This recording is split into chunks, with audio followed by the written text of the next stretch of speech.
स्वागत छ हजुरलाई एउटा लाइभ रिपोर्टिङमा। जस्तै हजुर पछाडि हेर्न सक्नुहुन्छ राजावादीहरूले घर जलाइसकेका छन्। धेरै राजा गरे नराम्रो बोल्ने नै अहिले कुट्या मात्र छौं, फेरि आजकल जलाउने सिस्टम छ। स्वागत छ हजुरलाई एउटा अर्को भिडियोमा। राजावादीहरूको शान्ति आन्दोलनमा शान्ति र राजा दुवै भेटिएनन्। कता गयो भनेर सोध्लाउ तिमीहरू? सायद घुम्न गएका होलान्।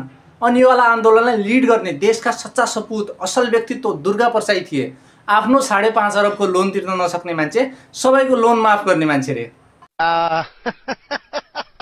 मजाकमा नलियो के तिमीहरू दुर्गा प्रसाईलाई। रियल लाइफमा नेपालमा जिटिए खेल्ने मान्छे हुन् उनी, चान्चुने मान्छे होइनन्।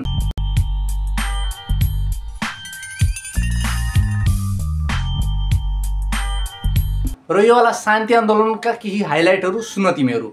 घरको सिसा फुटाउनु, कति घर जलाइयो, अनि पुलिसहरूको हतियार पनि खोसियो। साइड हट्नु त मेरो नि दाइसँग फोटो खिच्दिन त, पछि फेसबुकमा हाल्नुपर्छ।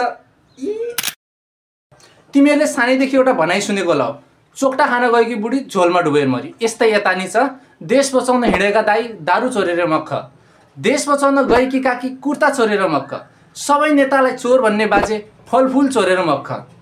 यो वाला सिन देखेर मलाई नायक मुभीको याद आउन लाग्छ।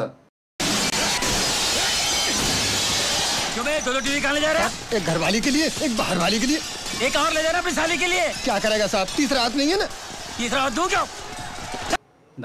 अनि यिनीहरूलाई देखेर मलाई एउटै डायलग याद आउन लाग्छ, सबके सब चोर हैं साले।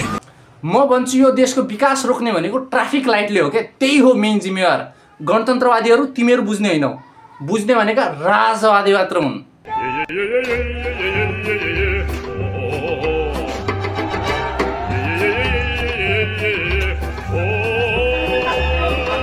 म बुझ्छु के तिमीहरूको रिस सरकारदेखि। ल ठिक छ, रिस उठ्यो, सरकारी गाडी जलायो, तर ट्राफिक लाइट त्यसले के बिगाडेको थियो तिमीहरूको?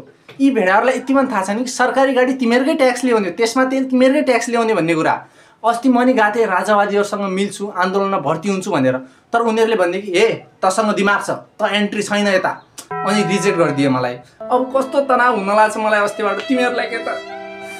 तर मलाई त मजा आयो, पैसा वसुल भयो। जनताको घरबार जलाउन देखेर, तोड्न देखेर फुल मजा आयो। आशा गर्छु मेरा राजावादी आन्दोलन गर्ने साथीहरूलाई नि मजा आएको होला, लुटपाट गर्न पनि। A few minutes later.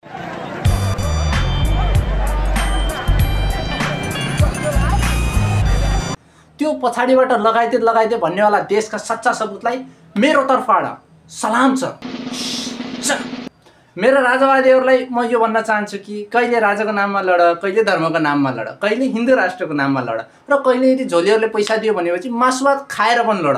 भोकै लड्नु भएन, एक आपसमा लडौँ, सबै लडौँ। हामी कहाँ कम छौँ र? हामी सही छौँ, बाँकी सबै गलत। हामी गलत हुन सक्दैनौँ कहिले पनि नै। देश बर्बाद हुन पछाडि कहिले रलाई दोष दिउँ, कहिले सिआइएलाई दोष दिउँ, र नेताहरू त सधैँ छन्, चुतियाहरू भनौँ, केपी चोर देश छोड भनौँ। हामीहरू पर्फेक्ट, हामीमा कमी हुन सक्दैन। ल आजको लागि यति नै। जो देश आफ्नो फ्युचरको बारेमा सिरियस हुन सक्दैन त्यो आफ्नो पास्टलाई समातेर लड्छ। बुझ्नेवालाले बुझ्यो, नबुझ्नेवालालाई राजा देश बचाओ।